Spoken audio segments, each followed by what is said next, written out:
Olá, meus caros alunos, vamos dar sequência às nossas videoaulas da biologia molecular, das aulas introdutórias.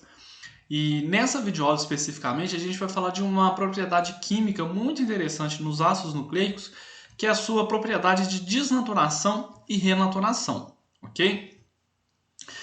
Vocês vão lembrar, muitos de vocês já devem ter feito um experimento muito interessante, que é a extração do DNA de cebola, ok? Quem foi meu aluno na disciplina de bioquímica, eu passei um seminário onde eu orientei os alunos a fazer esse tipo de experimento. Eu acredito que a maioria de vocês já devem ter ouvido falar dessa possibilidade, né, de extrair o DNA de um determinado tipo de organismo. Normalmente é feito com a cebola, pela praticidade que se tem de se trabalhar com esse tipo de material, certo? Então, o que se pode perceber?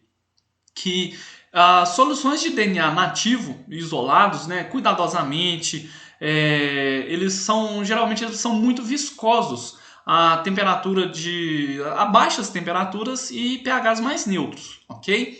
Então, normalmente essa extração ela é feita utilizando um álcool gelado, em pHs mais neutros, e quando se extrai aquele DNA daquele material vegetal, obtém-se então um precipitado meio que gelatinoso, ok? Então isso acontece também dentro de laboratório com técnicas mais refinadas, onde se tem como objetivo estudar o DNA, certo? Então sempre quando se extrai o DNA, uma característica daqueles ácidos nucleicos ali extraídos é que em pHs neutros ali próximo de 7 e em temperatura ambiente, aquele material ele é muito viscoso, certo? E o que a gente pode perceber? Que quando essa solução ela é submetida a valores mais extremos de pH e temperatura, temperaturas, por exemplo, acima de 80 graus Celsius, a viscosidade daquele ácido nucleico ali, pode ser tanto do DNA quanto do RNA, tá? Ela cai, ela diminui drasticamente. Isso indicando que o DNA ele sofreu alguma mudança física, certo? Então o que está acontecendo? Quando o DNA ou RNA submetidos a essas alterações extremas e eles retornam para as condições mais amenas de pH e de temperatura, a sua viscosidade ela retorna ao normal, certo? Então volta a ser aquele material mais viscoso novamente, beleza? Então vamos entender o que está acontecendo aqui, que olha, quando o DNA ele é submetido a esses processos extremos de mudança de condições físicas, pode ser o pH ou a temperatura, normalmente é utilizado em laboratório alterações de temperatura, a dupla hélice do DNA ela é desfeita, ok? Então a gente tem aqui o desmembramento, a desnaturação daquele ácido nucleico, ok? Então aquela fita dupla de DNA ela vai ser separada, ok? Quando a gente chega nessa temperatura mais elevada, certo? Então, geralmente acima de 80 graus. Então, essa separação das duas fitas desse polinucleotídeo que vai diminuir aquela viscosidade, ok? Então, quando se retorna para as condições mais normais, mais amenas, a gente tem um processo de renaturação, o pareamento novamente dessa cadeia aqui, formando novamente a dupla hélice de DNA, beleza? Então, é interessante destacar essa possibilidade que a gente vai ter várias aplicações com essa propriedade química aqui na disciplina de biologia molecular, ok? Então vamos entender aqui um pouquinho mais como é que isso daqui funciona.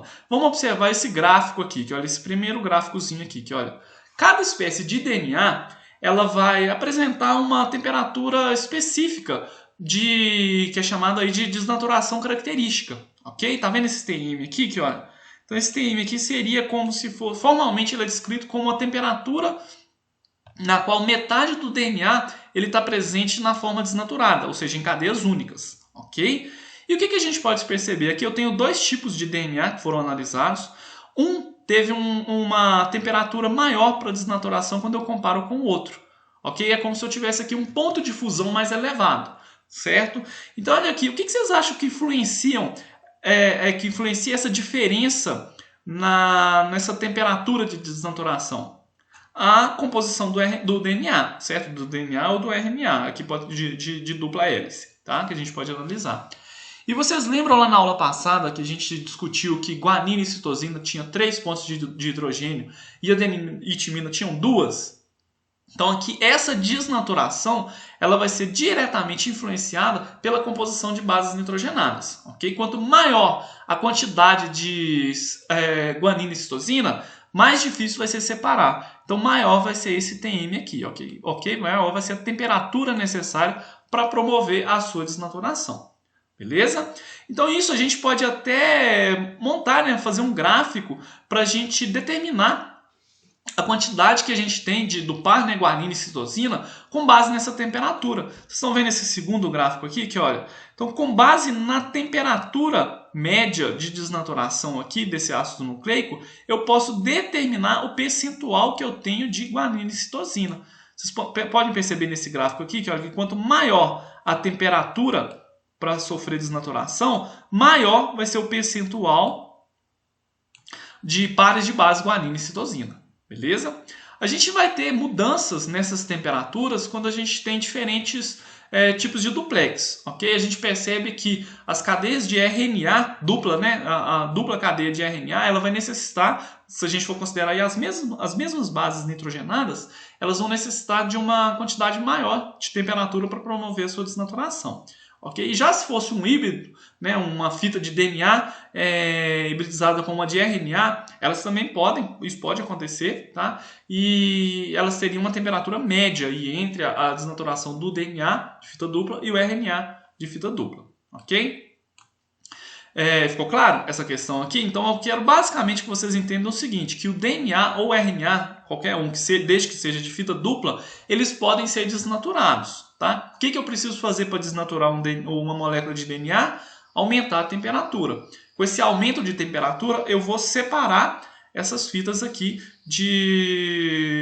desses ácidos nucleicos. Ok? Para poder voltar, é só eu diminuir a temperatura novamente. Esse retorno do desnaturado para o renaturado, ele acontece em duas etapas. A primeira delas, que é mais lenta, a gente tem aqui o encontro de uma das extremidades, né, das cadeias separadas. Esse encontro aqui ele vai ser de maneira aleatória, então quando um encontrou com o outro, a gente tem aqui o início desse processo de renaturação, certo? E aí depois que isso aqui se encontrou nessas extremidades aqui, elas se encontram com a diminuição da temperatura, o fechamento total aqui ela acontece de maneira mais rápida, como se fosse um zíper, certo? Então aqui, olha, eu encontrei aqui essa primeira ponta aqui, esse fechamento restante aqui, ele acontece de maneira muito rápida. Tá? Então, ou seja, em duas etapas. Tá? E essa capacidade, pessoal, de duas cadeias de DNA de parear uma com a outra, ela pode ser utilizada, né, para a gente identificar sequências de DNA semelhantes, okay? Em duas espécies distintas, por exemplo, de DNA. Como assim, Ricardo? Imagine comigo que eu tenho duas amostras de diferentes espécies de DNA. Tá? Então aqui elas duplexes isolados. Tá? Então imagine que eu peguei aqui uma amostra de DNA de uma espécie. Nessa amostra 2 aqui era uma amostra de outra espécie. Tá? E eu separei essas amostras. Né? Eu cheguei lá e aumentei a temperatura e desnaturei. Se eu misturar essas duas amostras aqui e resfriar, se existir complementaridade entre essas fitas de diferentes espécies, elas podem formar um duplex sim, tá? Então ao resfriar a amostra 1 aqui, que é o de DNA, ela pode voltar ao normal, voltando aqui ao duplex da amostra 1, representada aqui em azul. A amostra 2 aqui, quando a gente mistura aqui e se resfriar, ela também vai formar o seu duplex original aqui, olha, da amostra 2. E se existir complementaridade entre a amostra 1 e a amostra 2, a gente pode formar o que a gente chama de duplex híbrido.